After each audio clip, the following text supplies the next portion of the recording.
We're here in the AI House at CES. I am with Noelle Russell from the AI Leadership Institute. Thank you so much for being here. Yes. You were on stage today. You moderated the panel I was on. There's been so much to talk about AI, and you're in all of it.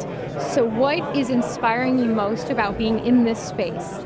Well, I've been to CES quite a few times. This is my 10th one. And I think the thing that excites me the most is, I actually said it last night at dinner, I'm like, it's like a family reunion. You know, we get to watch organizations get ideas, develop ideas, and then launch ideas. And CES is the launch pad for so many cool pieces of tech, from Amazon Alexa that I was a part of, to Tesla, to the robots we saw Jensen talk about, just a couple days ago. So yeah, it's a really exciting space because people are putting, their money where their mouth is, right? They're actually implementing, and that's a big philosophy I believe in.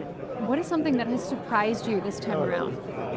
I think my biggest surprise is actually it's not as exciting as it used to be because people are launching all the time. You and I both get emails every day with a new AI thing. Right. So in the past, it was very much like this was where we launched stuff.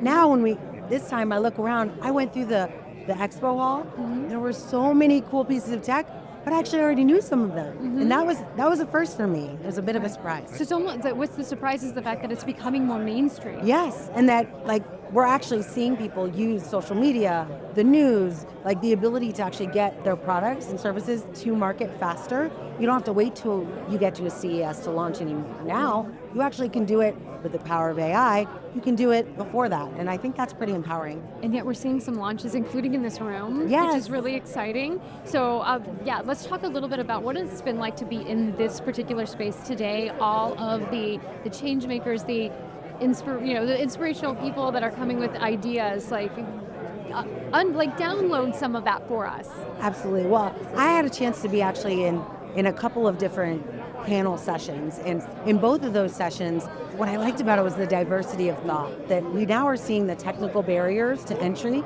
being reduced. So those who have great ideas, even great operational experience, they are now able to leverage technology to do what they do faster and better.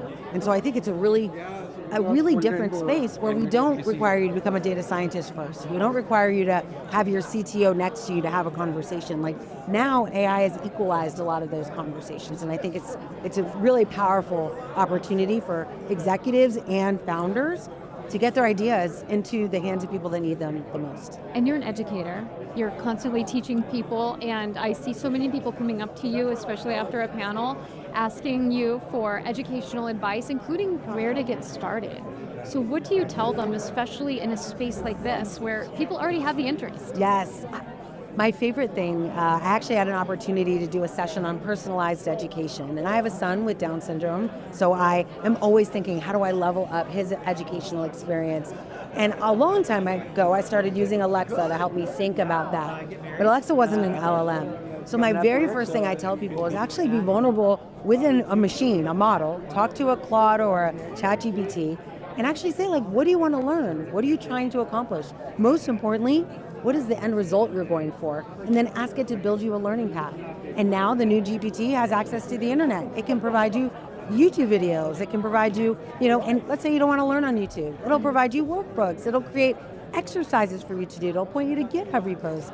But right now you don't have, it's not a sacred piece of information. Before, there were only certain people who had this information kind of locked in their brain. Now, through AI, you can build your own training plan, your own educational plan. And now the power really is in community. How do you stick with it? And that's what I, of course, care a lot about. And a lot of the community is here as well. So tell me about the community and what you're building. Absolutely. So one of the things I love about events like this is that we get to see, of course, people that we've been friends with for a long time come back. But everyone here is on a similar path. And many times when you're on this journey of learning a new technology or inventing a new way of doing something in a space, you feel alone. You feel like you're the only one doing it. So when you come here and you look around, you're like, oh my gosh, I'm not the only one. And maybe you're the only one doing it in your specific niche, but you find camaraderie with everybody who's in the room because everyone's asking questions you either want to ask yourself or that you've even already answered for yourself. So everyone becomes a teacher and they become a student. And that, I think, is one of the best attributes of a community. And that's what we're seeing in the room right now. Yes. Because here we are, finishing up the AI House today. It's the reception. People are coming in. They're continuing that conversation about big ideas, and maybe even there's an idea that will be coming, like being born here tonight. Yes, absolutely. Some of the biggest products that we have in our house right now were born here at CES. Wow. Everything from, of course, voice technology, but we use a lot of smart home technologies. And so that's one of the things I love, is being able to go and see things that are not yet at market, but are being productized. And one of the ones that I saw recently was the ability for you to do replenishment, like dynamic replenishment of dishwashers. And so when you run out of dishwasher soap, it allows someone like my son to now fill the dishwasher, close it, say start the dishwasher, and he doesn't have to worry about putting soap in it, he doesn't have to worry about spilling soap anywhere, it's embedded. But that's all new hardware. And so that hardware came out 3 years ago, but at this CES, they actually launched it to market. This is what we're seeing a lot of too, is like, hey, this is coming. Yes. This is coming. Yes. And with AI, it's getting sped up, right, that timeline. Yes. That's why, like now, you don't have to wait till the next CES to see it. You'll probably see it 3 months from now in your inbox. So it's really important to understand, we talked about this on our panel, how to separate the signal from the noise. Like, how do you know when an email is sending you hype versus a real product that launched 3 years ago, but took them 3 years to actually build a responsible implementation that's available and ready for work. And that is hard. And you just brought up the word responsibility, right? So this is something that there's a lot of talk about responsible AI, but I think sometimes when we're in a space like this, we get really excited, and that's not always top of mind. But in the AI House, there's really been a push to make sure that this is part of the conversation. Yes, actually, I always think of it as a thread that you weave through everything. Like responsible AI, similar to like the concept of DE&I or creating inclusive teams. Like sometimes people think of it as like a raisin in a bun, like it's a chocolate chip in a muffin, but it's actually more like water in a wave. Like it's a thread that weaves through everything. It's a way you do things, not a checklist you follow or a book that you read. And that is hard to undo because we spent the last 5 years, no one was really using AI. So we wrote a lot of books and we wrote a lot of articles and white papers and checklists. But now that the world is ready and now that we're using AI, we need to realize it's actually a way of thinking, a way of being, a way of leading an organization. And that really doesn't, I mean, the checklist is a nice benefit of that, but it really comes down to good leadership. Thank you so much. Is there anything else you'd like to add or anything I forgot to ask? Because I know there's a lot, but anything else you would have mentioned?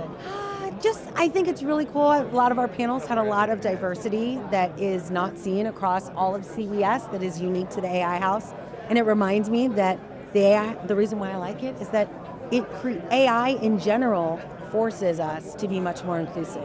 Because good AI, whoever builds it is not going to be the prime candidate for using it. So you have to do a little bit more work to get your product into market or to get people to use it before it's ready for production. And this room is full of people that help us do exactly that. So it's really, really great time.